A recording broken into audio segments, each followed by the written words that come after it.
Hello everyone, this is happy और आज की मूवी जो मैं एक्सप्लेन करने वाला हूँ उसका नाम है यमी, जो कि आई थी 2019 में। इस मूवी से जुड़ी एक खास बात यह है कि ये फर्स्ट बेल्जियम ज़ॉम्बी फिल्म है, लेकिन इसकी स्क्रिप्टिंग शुरू हो चुकी थी 2010 में ही। मूवी की शुरुआत में हमें एक शैबी ईस्टर्न यूरोपियन हॉस्पिटल दिखाया जाता है, जहाँ हम डॉक्टर क्रॉचेक को देख पाते हैं। डॉक्टर क्रॉचेक अपने साथी के साथ एक लाश को मशीन में डालकर जला रहे होते हैं, पर वो बॉडी अब भी जिंदा थी। अब जब डॉक्टर क्रॉचेक वहाँ से चले जाते हैं तो वहीं काम कर रहे एक स्वीपर को उस मशीन से कुछ आवाजें सुनाई पड़ती है। वो जैसे ही मशीन खोलता है कि वो जलती हुई बॉडी उसे अंदर खींच लेती है। अब एक काफी वायलेंटिक थीम वाले इंट्रोडक्शन को दिखाने के बाद होती है कहानी की असली शुरुआत। यहाँ हम एलिसन, उसके बॉयफ्रेंड मिकेल और उसकी माताजी साल्विया को देख पाते हैं। ये लोग एलिसन के सर्जरी के लिए ईस्टर्न यूरोपियन हॉस्पिटल जा रहे हैं। दरअसल एलिसन का ब्रेस्ट काफी ज्यादा बड़ा है और इस वजह से लोग हमेशा उसे घूरते रहते हैं, इसीलिए वो अपने ब्रेस्ट रिडक्शन के लिए उस हॉस्पिटल में जा रही है। अब बात कर लेते हैं मिकेल के बारे में, जो कि एलिसन का बॉयफ्रेंड है।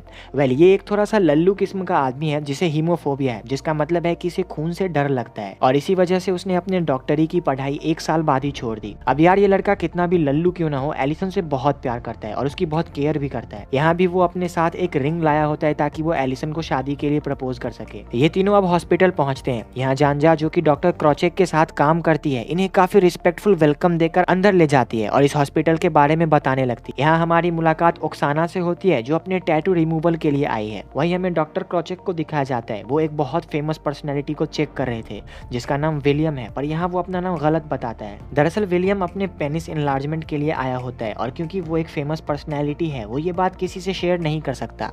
विलियम को चेक करने के बाद डॉक्टर क्रॉचेक एलिसन को चेक करते हैं और यहाँ डिसाइड किया जाता है कि एलिसन के ब्रेस्ट को छोटा करके बी कप साइज दिया जाएगा। वहीं एलिसन की मॉम साल्विया भी पेट की सर्जरी करवाने वाली है। अब थोड़ी देर में एलिसन की सर्जरी स्टार्ट होने वाली है। यहाँ एलिसन और मिकेल बातें कर रहे थे, तभी वहाँ डैनियल आ जाता है। डैनियल इसी हॉस्पिटल में काम करता है। दरअसल वो एक ट्रैवल एजेंट है जो लोगों को इस हॉस्पिटल तक लाता है। अब एलिसन को सर्जरी के लिए बुलाया जाता है, पर यहाँ उसका ब्लड टेस्ट नहीं किया जाता और इस वजह से मिकेल नर्स के साथ आर्ग्यूमेंट्स करने लगता है। अब यार बंदे ने 1 साल डॉक्टरी की पढ़ाई की है, कुछ तो नॉलेज होएगा उसके पास। तभी यहाँ जानजा आकर मिकेल को डैनियल के थ्रू बिल्डिंग टूर के लिए भेज देती है। मिकेल को पहले से ही इस हॉस्पिटल पे शक है। डैनियल मिकेल को लेकर हॉस्पिटल के दूसरे सेक्शन में जाता है और ये दोनों बातें कर रहे होते हैं।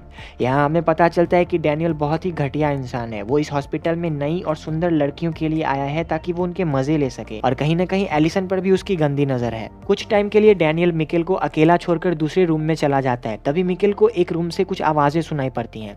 वो वहां पर जाता है और देखता है कि एक लड़की बेड से बंधी हुई है। उसका मुंह मास्क से ढका हुआ है और वो तड़प रही होती है। मिकेल को लगता है कि उसे सांस लेने में तकलीफ हो रही है, इसलिए वो उसका मास्क खोल देता है और जैसे ही वो उसका मास्क खोलता है कि बूम, वो लड़की एक ज़ॉम्बी होती है और यहाँ वो मिकेल और डैनियल पर हमला कर देती है, पर ये दोनों वहां से भाग जाते हैं। डैनियल मिकेल से ये बात किसी को ना बताने को कहता है। मिकेल सीधा ऑपरेशन थिएटर में जाता है जहां एलिसन की सर्जरी शुरू होने वाली है और वहां जाकर वो ये ऑपरेशन बंद करने को कहता है और वहां हल्ला मचाने लगता है। इसी दौरान गलती से एक नर्स मिकेल को बेहोशी वाली इंजेक्शन लगा देती है। मिकेल वहीं पर बेहोश हो जाता है। एलिसन भी मिकेल के इस बिहेवियर से नाराज थी। अब जब मिकेल को होश आता है, वो अपने आप को बेड से बंधा हुआ पाता है। जानजा उसे बताती है कि उसे एक पैनिक अटैक आया था। तभी एक नर्स जानजा के पास आती है। वो घबराई हुई सी थी। वो जानजा से किसी दूसरे लैंग्वेज में कुछ कहती है और जानजा भी घबराकर वहां से चली जाती है। वो नर्स मिकेल को भी खोल देती है। वहीं एलिसन को दिखाया जाता है, उसे किसी दूसरे जगह पर शिफ्ट किया जा रहा था। वो समझ नहीं पाती कि क्यों। तभी वहां पर मिकेल आता है और एक बार फिर सब कुछ मैसअप कर देता है। वो डॉक्टर्स इन दोनों को वहीं पर छोड़कर चले जाते हैं। दरअसल वो ज़ॉम्बी जिसके मुंह से मिकेल ने मास्क हटाया, वो आजाद हो चुकी है और अब इस हॉस्पिटल में ज़ॉम्बी अटैक हो चुका है। लोग एक दूसरे को खा रहे हैं, इसीलिए सारे लोग यहाँ से भाग रहे होते हैं। वहीं एलिसन मिकेल से काफी गुस्सा थी। ये दोनों भी लोगों को देखकर भाग रहे होते हैं, पर तभी एक ज़ॉम्बी इन पर अटैक कर देता है। इस ज़ॉम्बी को मारने के चक्कर में मिकेल को एक तगड़ा इलेक्ट्रिक शॉक लगता है और वो सिर के बल गिर जाता है, जिससे कि उसकी सांसें वहीं पर बंद हो जाती हैं। एलिसन उसे उठाने की कोशिश करती है, पर वो नहीं उठता। वो ज़ॉम्बी अब एलिसन को मारने लगता है, पर वो वहां से भाग जाती है। वहीं दूसरी तरफ हमें विलियम को दिखाया जाता है। वो उन ज़ॉम्बीज से बचते हुए हॉस्पिटल के किचन में पहुंचता है और यहाँ पर उसकी मुलाकात ओक्साना से होती है, जो टैटू रिमूवल के लिए आई थी। ये दोनों किचन का दरवाजा बंद करके वहीं पर बैठ जाते हैं। इधर एलिसन अपनी मॉम को ढूंढ रही थी, पर रास्ते में उसे एक औरत दिखती है जिसका चेहरा जल रहा था। दरअसल वो अपने स्किन की सर्जरी के लिए यहाँ पर आई थी, पर बीच ऑपरेशन में ही उसके डॉक्टर उसे छोड़कर भाग गए। एलिसन उसे लेकर किचन तक पहुंचती है, पर विलियम उस औरत के चेहरे को देखकर उसे अंदर नहीं आने देता। उसे लगता है कि ये दोनों इन्फेक्टेड हैं। वो औरत वहां से भाग जाती है। एलिसन भी उसके पीछे जाती है और यहाँ उसे वो कमरा दिखता है जिसमें उसकी मॉम साल्विया बेहोश पड़ी थी। एलिसन साल्विया को उठाती है, पर वो नहीं उठती, इसीलिए वो उसे बेड के साथ ही वहां से लेकर निकल जाती है। रास्ते में एक ज़ॉम्बी इनके पीछे पड़ जाती है। ये काफी अजीब ज़ॉम्बी थी जो खुद के शरीर को खुद खा रही थी। इससे बचकर भागते भागते एलिसन एक कमरे में पहुंचती है जहां डैनियल था। हालांकि डैनियल उस ज़ॉम्बी को मार देता है, पर उस ज़ॉम्बी ने साल्विया के पैर पर काट लिया था। वहीं हमें विलियम और ओक्साना को दिखाया जाता है। ये दोनों किचन में बैठकर शैंपेन पी रहे थे। बातों ही बातों में ये दोनों एक दूसरे के साथ फिजिकल रिलेशनशिप बनाने लगते हैं, जबकि विलियम के प्राइवेट पार्ट की सर्जरी हुई थी। फिर भी बताओ यार, अब ऐसे हालात में भी इन्हें ये सब करने का सूझ रहा है। वेल, जब इन दोनों का कार्यक्रम खत्म हो जाता है तब विलियम अपने प्राइवेट पार्ट को धोने लगता है, पर पानी की वजह से उसे काफी जलन होने लगती है। तभी ओक्साना उसे वहां रखी कोई जेल लगाने को देती है। विलियम वो जेल लगा तो लेता है, पर इसकी वजह से उसके प्राइवेट पार्ट में आग लग जाती है। ओक्साना जल्दी से एक फायर एक्सटिंग्विशर लेकर वो आग बुझाने लगती है, पर वो उसे इतना ज्यादा ठंडा कर देती है कि विलियम का प्राइवेट पार्ट फ्रीज हो जाता है और उसका एक टुकड़ा जमीन पर गिर जाता है। अब विलियम पूरे गुस्से में आ चुका था। गुस्से में वो एक चाकू लेकर बाहर उन ज़ॉम्बीज को मारने के लिए निकल जाता है, पर यार वो ज़ॉम्बीज थोड़ी ये ना समझेंगे कि आप एक फेमस पर्सनैलिटी हो, वो तो आपको खाइए ना जाएंगे जी। वो ज़ॉम्बीज विलियम को खाने लगते हैं और ओक्साना चुपचाप साइड से निकल जाती है। वहीं हमें मिकेल को दिखाया जाता है। उसकी आंखें अचानक से खुलती है। वो अभी तक मरा नहीं था।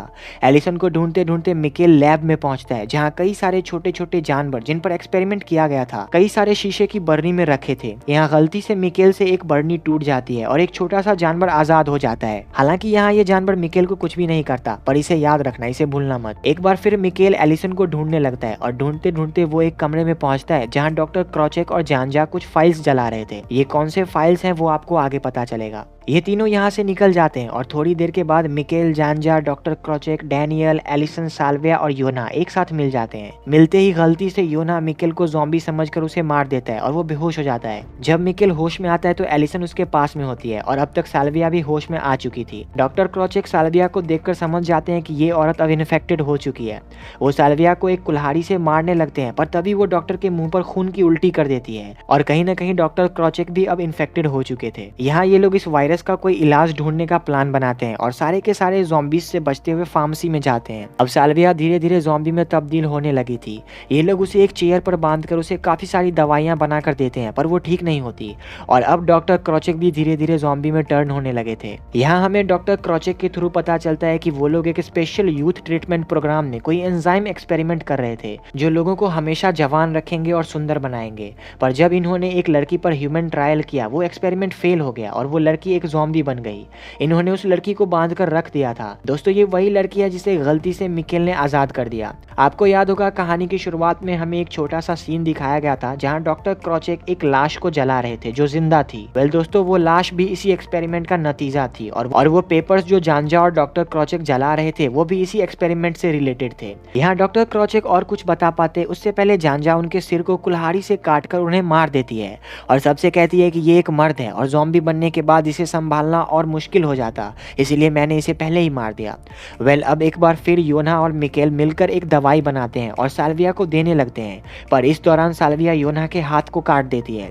पर योना भी बहुत तेज था। जब तक वो वायरस उसके माइंड तक पहुंचता वो अपने हाथ को एक मशीन में डालकर काट लेता है और ज़ॉम्बी बनने से बच जाता। वहीं अब साल्विया पूरी तरह से ज़ॉम्बी बन चुकी थी। यहाँ ये सारे काफी मुश्किल से डिसाइड करते हैं और एलिसन साल्विया के सिर पर बार बार कुल्हाड़ी से मारकर उसे मार देती है। अब क्योंकि साल्विया एलिसन की मॉम थी वो यहाँ बहुत रोती है, पर यहाँ हम डैनियल को देखते हैं। वो एलिसन को इम्प्रेस करना शुरू कर देता है। वेल, अब कई सारे ज़ॉम्बीज फार्मेसी के दरवाजे को तोड़कर अंदर घुसने लगे थे। ये लोग दूसरे दरवाजे से टेरेस पर जाने की कोशिश करते हैं, पर ये दरवाजा इनसे नहीं खुलता। यहाँ पर मिकेल कुछ चीजों की हेल्प से एक बॉम्ब बना लेता है उस दरवाजे को तोड़ने के लिए, पर तभी एलिसन उस दरवाजे को आसानी से खोल लेती है। दरअसल ये एक स्लाइडिंग डोर थी, पर सभी इसे नॉर्मल डोर समझ के धक्का दे रहे थे। ये सब अब टेरेस पर पहुंच चुके थे, पर मिकेल पीछे छूट गया। उस पर एक ज़ॉम्बी ने अटैक कर दिया होता है और ये वही ज़ॉम्बी है जिसे मिकेल ने आजाद किया था। मिकेल उस बॉम्ब को उस ज़ॉम्बी के सीने पर फिक्स करके वहां से भाग जाता है। अब ये सभी लोग एक बिल्डिंग से दूसरे बिल्डिंग के टेरेस पर चले जाते हैं, पर इस दौरान योना जिसने अपना हाथ काट लिया था वो गिर जाता है और उसकी मौत हो जाती है। अब यार आप कितने भी तेज हो, मौत लिखल है तो मरबे न करोगे। ये चारों अब नीचे उतरने लगते हैं, पर ये बिल्डिंग भी ज़ॉम्बी से भरी पड़ी थी। यहाँ हमें पता चलता है कि ये जो एंजाइम एक्सपेरिमेंट है वो जानजा का आइडिया था और इन सब चीजों के लिए वही रिस्पॉन्सिबल है। दरअसल जब डॉक्टर क्रॉचेक और बाकी फार्मेसी में दवाई बना रहे थे, तब जानजा और डॉक्टर क्रॉचेक ने ये बात किसी दूसरे लैंग्वेज में की थी, पर डैनियल ने इनकी बातें सुन ली थी और उसे वो लैंग्वेज आती थी। डैनियल जानजा से इस बात को छुपाने के लिए 50,000 यूरो मांगता है। हालांकि पहले तो वो देने से मना कर देती है, पर उसे देना तो पड़ेगा। इन सब के दौरान काफी टाइम ऐसा आता है जब हम डैनियल को एलिसन के करीब आने की कोशिश करते हुए देखते हैं और ये चीज मिकेल को बिल्कुल भी पसंद नहीं आती। अब ये लोग एक कॉरिडोर में पहुंचते हैं जहां इन्हें ओक्साना मिलती है। वो एक ज़ॉम्बी से डरकर छुपी हुई थी। ये लोग उसे बचा लेते हैं, पर यहाँ धोखे से जानजा डैनियल को एक ज़ॉम्बी से कटवा देती है। डैनियल भी गुस्से में आकर जानजा को जान से मार देता है और सबसे कहता है कि उस ज़ॉम्बी ने जानजा पे अटैक किया, पर वो उसे नहीं बचा पाया। साथ ही डैनियल एलिसन और बाकी से ये बात छुपा लेता है कि वो अब इन्फेक्टेड हो चुका है। ये चारों फिर से भागते हैं और थोड़ी दूर आगे जाने पर इन्हें पुलिस वालों की आवाज सुनाई पड़ती है। इस पूरे एरिया को गार्ड्स ने चारों तरफ से घेर लिया था। ओक्साना एक छोटी सी गेट के थ्रू बाहर निकलती है, पर जैसे ही दौड़ना शुरू करती है कि वो सारे गार्ड्स उसे गोलियों से भून देते हैं। दरअसल कंटेमिनेशन की वजह से जो भी बिल्डिंग से बाहर निकलेगा उसे इन्फेक्टेड समझ के मार दिया जाएगा। इसी के साथ वो गार्ड्स बिल्डिंग के अंदर जहरीली गैसें छोड़ने लगते हैं। अब ये तीन यहाँ से भागकर बेसमेंट से होते हुए टनल तक पहुंचते हैं। वो ज़ॉम्बीज भी उनके पीछे थे। यहाँ पर हम उस जानवर को देख पाते हैं जो शीशे की बरनी से आजाद हो चुका था। यहाँ वो जानवर मिकेल के पैर में काट लेता है। ये लोग पूरे श्योर तो नहीं होते कि मिकेल इन्फेक्टेड हुआ है या नहीं, पर डैनियल एलिसन को विश्वास दिला देता है कि मिकेल अब इन्फेक्टेड हो चुका है। पर फिर भी ये लोग यहाँ से भागने लगते हैं क्योंकि ज़ॉम्बीज इनके काफी करीब आ चुके थे। यहाँ मिकेल एलिसन को रोकता है और वो रिंग देकर जो वो एलिसन को प्रपोज करने के लिए लाया था उसे शादी करने के लिए प्रपोज करता है, पर एलिसन उसकी पूरी बात भी नहीं सुनती और वहाँ से चली जाती है। ये तीनों भाग रहे होते हैं कि तभी एलिसन को एक रोड होल दिखता है। एलिसन उसे थोड़ा सा खोलती है, पर ऊपर रोड पर जो गार्ड्स खड़े थे वो उस होल के ढक्कन पर अपनी गाड़ी चढ़ा देते हैं और एलिसन की उंगली वहाँ पर फंस जाती है। अब भले ही मिकेल को हीमोफोबिया है, पर फिर भी वो एक कटर से एलिसन की उंगलियां काट कर उसे फ्री करता है और ये लोग आगे की तरफ भागते हैं। थोड़ा आगे जाने पर इन्हें एक और होल दिखता है, पर ये थोड़ी ऊंचाई पे था। मिकेल और डैनियल किसी तरह एलिसन को वहां से बाहर निकालते हैं और इस बार वहां पर कोई भी गार्ड्स नहीं होते। पर अब मिकेल और डैनियल में से कोई एक बंदा ही ऊपर जा सकता था। डैनियल मिकेल से कहता है कि तुम्हें उस जानवर ने काटा है, तुम इन्फेक्टेड हो, इसलिए मुझे बाहर जाने दो। मिकेल भी एलिसन के बारे में सोचकर डैनियल की बातों में आ जाता है और उसे किसी तरह ऊपर भेज देता है। जब डैनियल ऊपर चढ़ रहा था तब मिकेल की नजर डैनियल के पेट पर पड़ती है जहाँ उसे ज़ॉम्बी ने काटा था। मिकेल समझ जाता है कि डैनियल ने उसे धोखा दिया है, पर अब वो कुछ भी नहीं कर सकता था। डैनियल होल का ढक्कन बंद करके एलिसन को लेकर उन्हीं की गाड़ी से वहां से निकल जाता है। थोड़ी देर बाद एलिसन एक सेफ जगह पर जाकर गाड़ी रोकती है क्योंकि उसके हाथों से काफी खून बह रहा था। यहाँ उसकी नजर डैनियल के इन्फेक्टेड एरिया पर पड़ती है।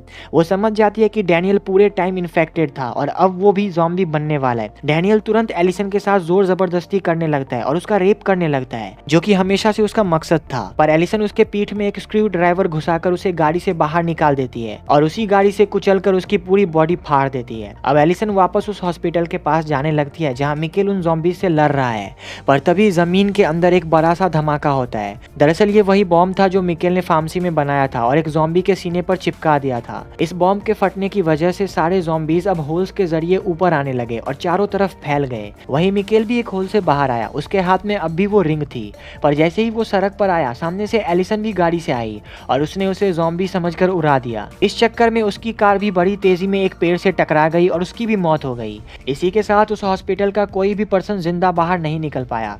साथ ही अब सारे ज़ॉम्बी शहर में फैल गए। इसी के साथ ये कहानी यहाँ पर खत्म होती है। उम्मीद करता हूँ कि आपको ये वीडियो पसंद आई होगी। मिलते हैं अगले वीडियो में, तब तक के लिए हस्ता ला विस्ता।